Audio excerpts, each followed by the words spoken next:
So I have to admit, I didn't get my master's degree. I am not a doctor. I'm one of the few lawyers who likes working in medicine and public health. And when I talk about clients, besides MSF's own patients, I must say I continue on the side to write letters, help people go to court to access treatment. So I've continued the legal part of access to medicines. And this year, 2 of my clients died. One who was HIV, Hep C, and Hep B positive. And the other was a woman living with HIV who got drug-resistant tuberculosis. And in some ways, I dedicate this presentation to my clients, particularly the woman living with HIV who died of DRTB, because I truly believe her life could have been saved with the newer TB medicines.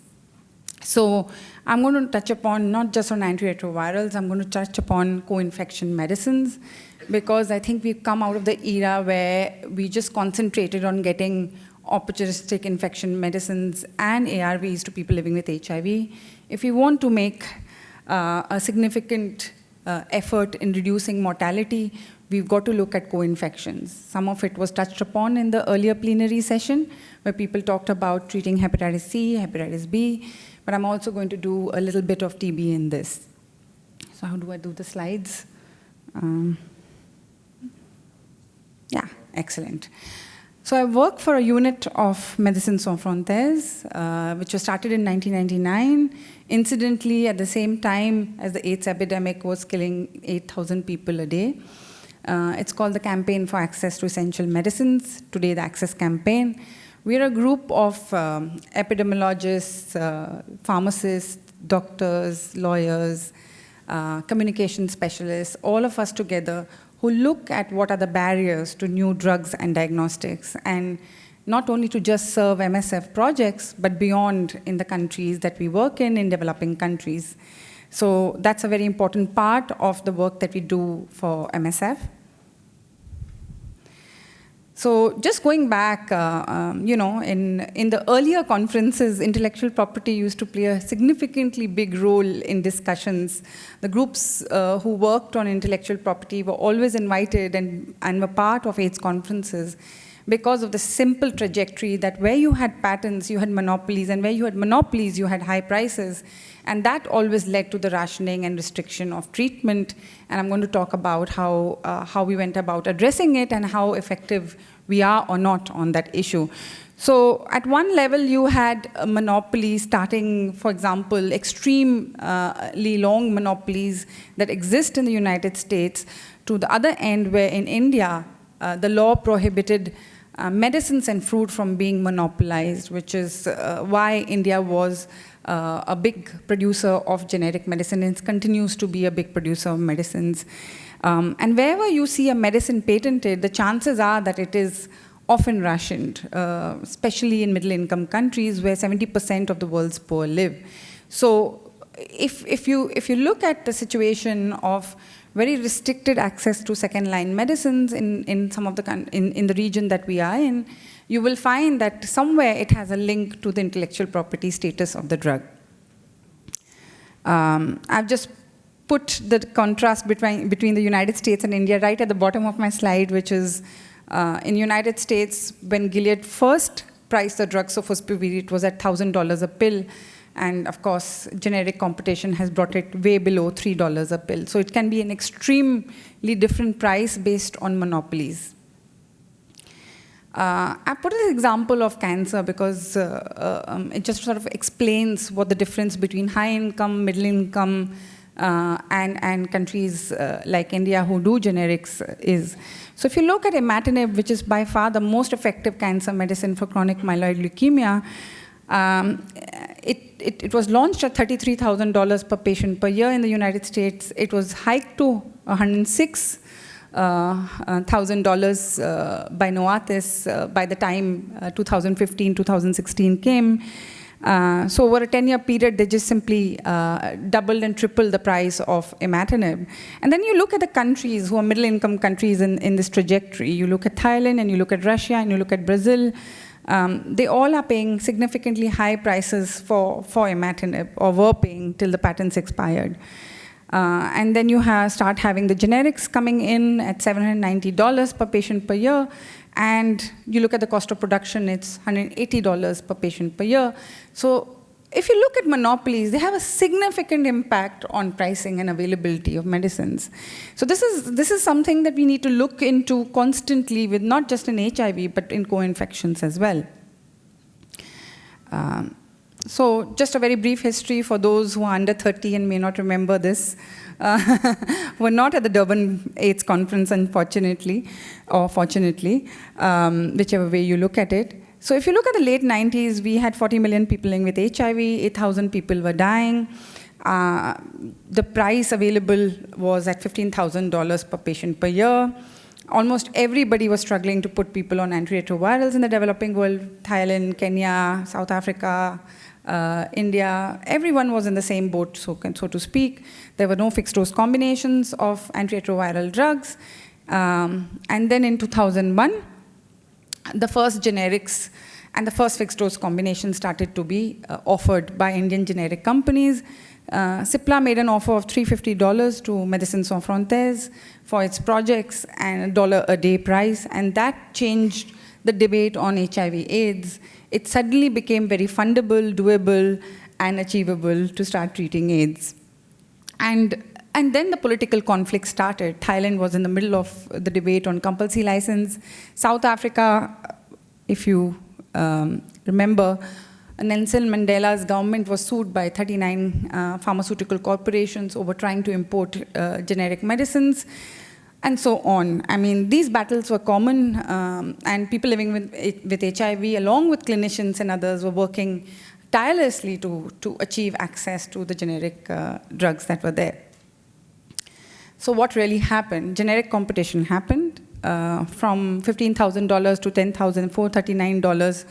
And I've stopped counting after 2006 because today tenofovir-based regimens are at $100 per patient per year, are being used for PrEP and other indications as well. And that is the significance of generic competition for middle-income countries. And I'm going to repeat this. 70% of the world's poor live in middle-income countries. So we can't simply say that these are middle-income countries and they should pay more. So where is the production of medicines today? Two of the most significant producers of medicines are China and India. China, where the raw materials are produced, and India, where the finished formulations are done. Between these two countries, they have the most significant impact on global health today on HIV, but starting to have significantly big impact on the availability of direct-acting antivirals for hepatitis C. If you look at it, the time when we were actually tackling AIDS, countries like India were changing their patent systems from a very good public health policy of no patents on food and medicines. They had to switch over to a WTO international rules, which have to force them to introduce patents on life-saving medicines and, of course, food. These food and medicines could not be excluded from the patent system. 2005, we discovered as MSF, working with Indian civil society, that there are significantly large number of patent applications on a large number of first-line HIV and second-line HIV drugs. Remember, at that time, AZT plus 3TC was the backbone of first-line treatment, and we discovered there was a patent application covering that. We wanted tenofovir to improve first-line treatment. That was significantly, there were several applications on that. So Indian civil society, together with MSF and other stakeholders, got together and started to challenge these patents. And what we discovered, that many of these molecules were actually older molecules, and there were fixed-dose combination applications, salt form, and prodrug forms. And with the minimum of resources, legal aid organizations, people living with HIV, MSF collaborated to challenge these patent applications. And today, majority of first-line and second-line HIV medicines are generically produced. So what's the classification all about? I'm saying it's 70% of the world's poor live in middle-income countries. How do other people classify that? So the WTO actually basically classifies people, classifies countries. Actually, the countries select themselves, developed, developing, and least developing countries. Now, a number of countries today are considering becoming, changing their classification. Why? Because they no longer want to be classified as an LDC. They want to move up the chain. They don't want to be called an LDC. But that will significantly have an impact on the availability of antiretrovirals. Similarly, the World Bank classifies economies into 4 income groups: high, upper middle, low and middle, and low. This has the maximum impact on the pricing of medicines, and I'm going to talk about that. Why? Because pharmaceutical corporations use the World Bank classification to price medicines. How do they price medicines? For example, China today is being offered a price of $8,000 for sofosbuvir. Why? Because people believe China can pay that price. Well, you know, if this is the classification we are going to choose for countries where 70% of the world's poor live, then we are in difficulties with access to medicines. Because this is this kind of classification that the World Bank and the WTO have created, which pharmaceutical corporations are then using to exclude countries. They're saying, you're middle income, you're upper middle income, you don't deserve the generics, we're going to block you from accessing them. How? Through the patent system, but also the voluntary licensing mechanism, which actually excludes a large number of middle income countries. And then I'm going to talk about Lopenability, ritonavir, and ritonavir patents and LMICs. I mean, since the time I started to work for MSF, I've been working on the patents for these drugs. It's amazing how many patents Abbott has on this particular product in all over the developing world. So if you look at it, it's extensively patented. Yes, we managed to challenge the patents and get it into generic production in India. Generics did become available, but middle-income countries continue to struggle to access Lopenability, ritonavir, or atazanavir, ritonavir, and of course the pediatric formulations themselves. I'll give you an example of that. This is from Andrew Hill. I think he made this presentation at Kuala Lumpur. Malaysia is a middle-income country, and you can see what it pays for lopirito. So these are the kind of problems we have with the classifications that we have. And you can, if you talk to people living with HIV in Malaysia, they will tell you that they have incredible difficulties in accessing second-line medicines because the Malaysian government finds it difficult to actually access Lopenability, ritonavir, or even ritonavir with Lopenability, with atazanavir, at affordable prices, significantly because of patents on ritonavir. So this is a very major problem that we have actually in middle-income countries. We just don't see the differences very, because the pricing are always hidden, it's not transparent. So you can see that, I'm just putting up the slide, it talks for itself, the kind of pricing we have for Lopenability, ritonavir. Then we talk about sofosbuvir, which is the backbone of hepatitis C treatment. And we all know people living with HIV are disproportionately, some of them among vulnerable communities, such as IDUs, have urgent need to be treated for hepatitis C if they are co-infected. It was launched at $1,000 a pill, jaw-dropping price. It was $84,000 in the United States. It caused a huge controversy in the United States itself. Egypt decided not to grant the patents. In India, there were major patent challenges and a little bit of negotiation here and there. And finally, the Egyptians and the Indians went into generic productions. WHO PQ system was also invoked. They started to look at the quality assurance of these medicines. They're still not PQ'd, but the process has started. And MSF, in the meantime, using the generic, secured $120 for a 12-week course of SOF and DAC, because SOF and DAC can actually cure people in 3 months. And you advanced liver disease, then you add ribavirin, you extend it to 6 months, and you are getting significant cure rates. However, those generics are not available in a number of middle-income countries. So what can middle-income countries actually do? And I think a big clap to Malaysia for issuing the compulsory license on sofosbuvir.